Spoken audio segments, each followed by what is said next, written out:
अभी हाल ही में चर्चा हो रही है कि क्या हमारी इलेक्शन कमीशन पारदर्शिता से काम कर रही है या नहीं। और आपको मालूम है कि अभी सुप्रीम कोर्ट का भी निर्णय आया है ईवीएम के बारे में, और सुप्रीम कोर्ट ने कहा है कि हर नागरिक को ईसीआई पे विश्वास रखना चाहिए, इलेक्शन कमीशन पे विश्वास रखना चाहिए, और वो सही भी है। लेकिन सवाल ये उठता है कि क्या इलेक्शन कमीशन ऑफ इंडिया या और संस्थाएं विश्वास लायक हैं या नहीं, ये सवाल उठता है।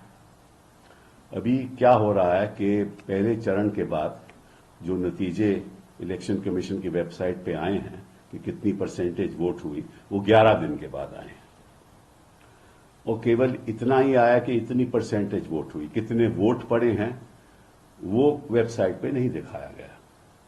इसका कारण क्या है ये मैं नहीं जानता, और कुछ लोग कहते हैं कि इसमें कोई आपको विश्वास रखना चाहिए कि ये जो कहा गया है वो सही है। हम विश्वास रखेंगे, लेकिन इतना जरूरी है कि इलेक्शन कमीशन को एक प्रेस कॉन्फ्रेंस के द्वारा ये बताना चाहिए कि 11 दिन क्यों लग गए। क्योंकि मैंने कई पूर्व इलेक्शन कमिश्नर से बात की है, उन्होंने कहा है कि हम जब इलेक्शन कमीशन में थे तो तुरंत या तो उसी शाम को या अगले दिन सुबह वेबसाइट पे नतीजे आ जाते थे कि कितने लोगों ने वोट किया है। तो 11 दिन क्यों लगे। अब जब ये संदेह पैदा होता है तो निश्चित रूप से लोगों का विश्वास भी घटता जाता है। और आज की स्थिति, हिंदुस्तान की स्थिति ऐसी है कि कोई भी ऐसी संस्था नहीं है जिसपे लोगों को शक नहीं है, चाहे वो ईडी हो, चाहे वो सीबीआई हो, चाहे वो गवर्नर साहब हो, चाहे वो हमारे पार्लियामेंट में जिस तरह से कार्रवाई हो रही है चाहे वो हो। तो कोई भी ऐसी संस्था हिंदुस्तान में नहीं है जिसके बारे में नागरिक सोचता है कि कहीं सही तरीके से लोकतंत्र के आधार पे हमारा देश आगे नहीं चल रहा। लेकिन आज मैं आपको एक बहुत महत्वपूर्ण बात बताना चाहता हूं कि हमारे election commission representation of peoples act में एक फॉर्म 17C होता है। फॉर्म 17C होता है, और वो फॉर्म जब चुनाव हो रहा होता है, देखो हर पार्लियामेंट्री कंस्टिट्यूएंसी में लगभग 1800 पोलिंग स्टेशन होते हैं। 1800 पोलिंग स्टेशन का मतलब 1800 पोलिंग एजेंट होते हैं, और 1800 पोलिंग एजेंट के पास फॉर्म सी होता है। और फॉर्म सी को भरा जाता है। उस फॉर्म सी में क्या क्या है मैं आपको बताना चाहता हूं। उसमें है कि पोलिंग स्टेशन का नाम क्या है, उस फॉर्म सी में लिखा जाता है। Identification number of voting machine क्या है, मतलब कि जो आपका कंट्रोल यूनिट है उसका आइडेंटिफिकेशन नंबर, जो आपका बैलेट यूनिट है उसका आइडेंटिफिकेशन नंबर, वो 17C में होता है। और कौन सा प्रिंटर यूज हुआ है वो भी आइडेंटिफाइड रहता है। फिर जो इलेक्टर्स हैं जिन्होंने मतदान दिया, कितने हैं उस कंस्टिट्यूएंसी में और कितनों ने दिया, ये उसमें शामिल होता है। कैंडिडेट का नाम शामिल होता है, कितने वोट कास्ट हुए वो शामिल होता है। और जब पोलिंग खत्म हो जाती है तो फॉर्म वो भर के पोलिंग एजेंट को दिया जाता है। मतलब कि उसी वक्त जब पोलिंग खत्म होती है, पोलिंग एजेंट के पास वो फॉर्म होता है 17C, जिसमें ये लिखित है कि कितने वोट हुए, कितने वोट पोल हुए, कितने इलेक्टर थे, कितने मतदाता थे और कितने पोलिंग। ठीक है। सो वो जो फॉर्म है वो पोलिंग एजेंट के पास है। अब 1800 पोलिंग एजेंट हैं, तो हर पोलिंग एजेंट इसका महत्व नहीं जानता। कुछ फॉर्म घुमा देते हैं, कुछ पार्टी को देते ही नहीं, तो पार्टी को पता नहीं रहता कि किस पोलिंग स्टेशन में कितने वोट हुए। ठीक है ना। लेकिन इस फॉर्म में सब कुछ शामिल है। कंट्रोल यूनिट का आइडेंटिफिकेशन नंबर, बैलेटिंग यूनिट का आइडेंटिफिकेशन नंबर, प्रिंटर का आइडेंटिफिकेशन नंबर, ये सब इसमें शामिल है। तो सवाल ये उठता है कि 17C फॉर्म इलेक्शन कमीशन अपनी वेबसाइट पे तुरंत क्यों नहीं देती। क्योंकि ये जो वहां अधिकारी बैठा है जो 17C फॉर्म फिल करता है, कंप्लीट करता है, अपने सिग्नेचर देता है, तो वो फॉर्म तो इलेक्शन कमीशन के पास जाता है तुरंत। तो अगर फॉर्म इलेक्शन कमीशन के पास जाता है उसी टाइम जब पोलिंग खत्म हो जाती है, तो अगले दिन ये फॉर्म इलेक्शन कमीशन की वेबसाइट पे क्यों नहीं आता? अब अगर इलेक्शन कमीशन की वेबसाइट पे आ जाए तो तुरंत सब देश के निवासियों को पता चल जाएगा कि इस पोलिंग स्टेशन में कितने वोट पड़े, पॉलिटिकल पार्टी को पता चल जाएगा। अब इलेक्शन कमीशन कहती है कि ये पोलिंग फॉर्म जो ये 17C है, हम तो आपके पोलिंग एजेंट को देते हैं। तो पोलिंग एजेंट 1800 एजेंट हर कंस्टिट्यूएंसी में, कोई नहीं देता फॉर्म, कोई देता है। तो ये जब आपके पास इंफॉर्मेशन है तो आप तुरंत उसको क्यों नहीं अब वेबसाइट को अपलोड करते? तो ये एक बहुत भारी समस्या है हमारे देश में। जो रिजल्ट है फॉर्म 20 का, वो तो अपलोड हो जाता है, फॉर्म 20 का रिजल्ट अपलोड हो जाता है। जब काउंटिंग खत्म हो जाती है तो फॉर्म 20 का रिजल्ट अपलोड हो जाता है। फॉर्म 17C के 2 पार्ट हैं। एक पार्ट है फॉर्म 17C का जो मैंने आपको बताया, दूसरा पार्ट है रिजल्ट ऑफ काउंटिंग। तो दूसरे पार्ट में ये शामिल हो जाए कि रिजल्ट क्या है, वो अपलोड हो जाता है। लेकिन ये 17C अपलोड नहीं होता। तो इसमें जिम्मेदार कौन है? हम पारदर्शिता की बात करते हैं तो इलेक्शन कमीशन क्यों नहीं अपलोड करती? उसमें क्या होगा कि जैसे ही अपलोड करेगी, पार्टी को पता चल जाएगा एक काउंटिंग मशीन का क्या आइडेंटिफिकेशन नंबर है, बैलेटिंग मशीन का क्या आइडेंटिफिकेशन नंबर है। तो जब काउंटिंग होगी तो नंबर तो पार्टी के पास होगा ना, तो नंबर मैच हो जाएगा। तो निश्चित रूप से यह बताना चाहिए और इलेक्शन कमीशन को पहले ही बता देना चाहिए। तो ये एक बहुत भारी समस्या है। और साथ में आपको यह भी बताऊं कि, और ये भी हमारी इलेक्शन कमीशन की इंस्ट्रक्शंस हैं सितंबर 20 2021 की और 16 दिसंबर 2021 की, जिसमें लिखा है कि जो हमारा कंट्रोल यूनिट रहता है ना, उसमें एक पिंक पेपर स्लिप से वो सील हो जाता है, और जो बैलेटिंग यूनिट है वो भी एक पिंक पेपर स्लिप सील से सील हो जाता है। और जो हमारा result of section of control units है वो ग्रीन पेपर से, तो रिजल्ट ग्रीन पेपर सील से होता है।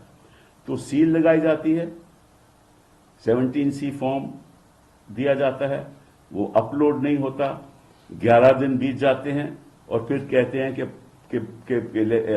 वोटिंग बढ़ गई, परसेंटेज बढ़ गई। ये नहीं बताते कितने वोटर ने वोट किया, कितने मतदाताओं ने मतदान किया, ये नहीं बताते।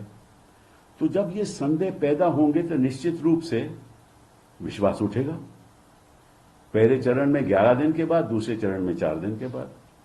और अचंभे की बात यह है कि तमिलनाडु में उन्होंने पहले कहा कि जो वोटिंग परसेंटेज थी वो 72.3 कुछ थी, और वो गिर गई।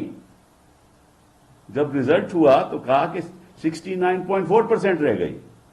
तो ये कैसे हुआ? तो जब ऐसी बातें लोकतंत्र में होती हैं तो निश्चित रूप से विश्वास तो उठेगा। जब प्रधानमंत्री जी को नोटिस नहीं जाता अपने विवादित बयानों का, और नोटिस नड्डा साहब के जाता है, तो विश्वास उठेगा। जब नोटिस राहुल गांधी को नहीं जाता लेकिन कांग्रेस प्रेसिडेंट को जाता है, तो विश्वास उठेगा। जब कोई कार्रवाई नहीं होती तो विश्वास उठेगा। जब प्रज्वल रेवन्ना के खिलाफ पासपोर्ट उनका कैंसिल नहीं होगा तो विश्वास उठेगा। जब ईडी इस तरीके से मुख्यमंत्री को गिरफ्तार करेगी बिना एविडेंस के, तो विश्वास उठेगा। हर संस्था पे विश्वास उठेगा, और जब विश्वास उठ जाए तो लोकतंत्र को बहुत खतरा है। बहुत बहुत धन्यवाद। सर, रेमेडीज आपके हिसाब से इसकी क्या होनी चाहिए कि विश्वास है वो बहाल हो?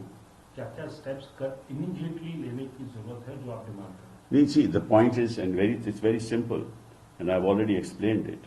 The point is that every polling agent, and there are about 800 polling stations in every parliamentary constituency. So every polling agent is given a form 17C. That 17C forms have all the details.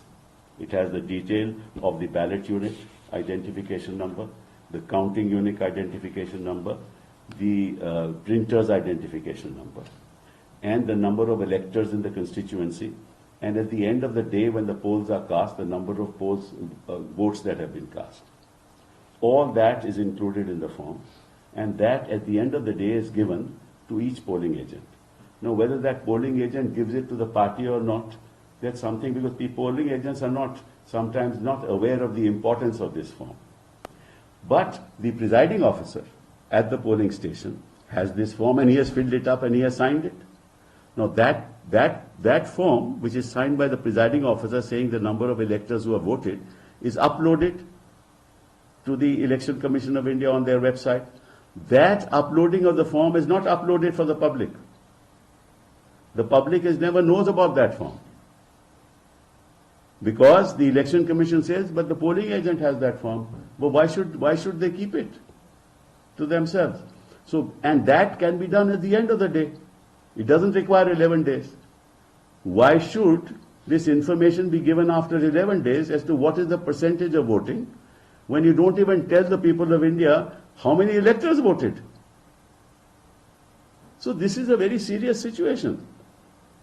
And we are happy that the Supreme Court believes, and rightly so, that we should trust institutions. Of course, every citizen of India would like to trust institutions. We'd like to trust the Election Commission of India.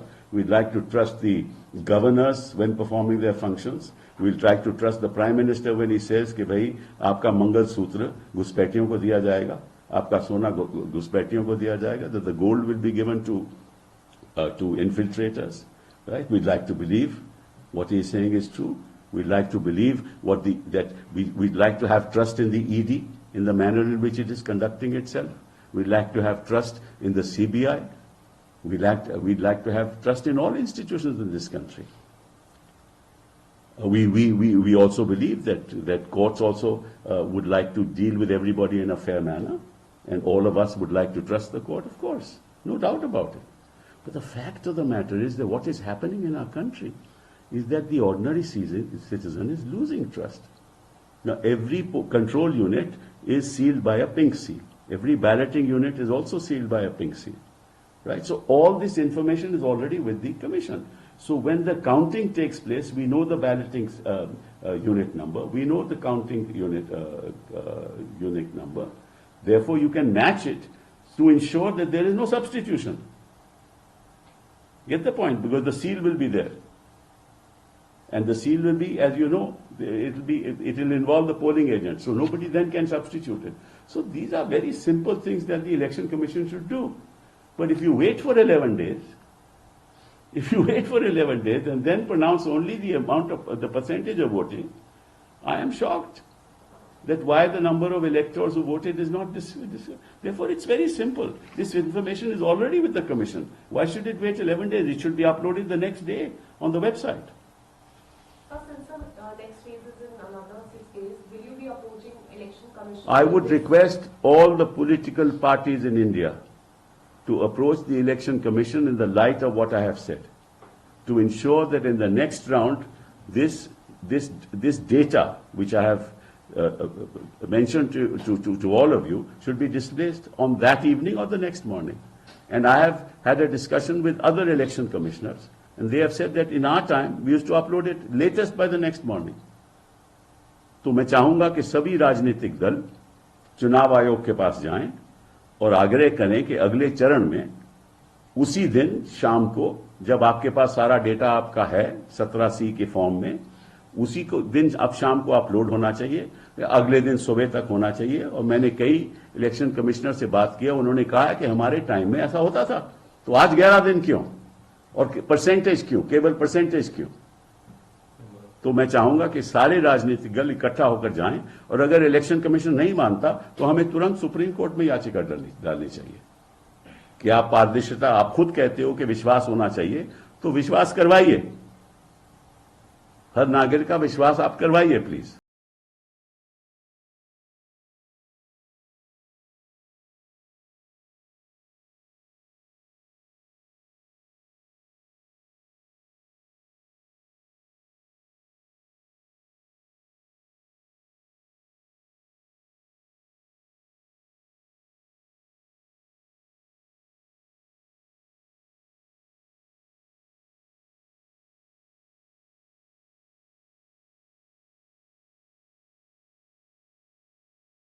लिया था क्योंकि यहाँ इसकी ranking बहुत high थी और ये 20 साल का एक्सपीरियंस ये वाला कॉलेज रखता है, इस वजह से मैंने KIPM में एडमिशन लिया था। पूर्वांचल का बहुत अच्छा कॉलेज है।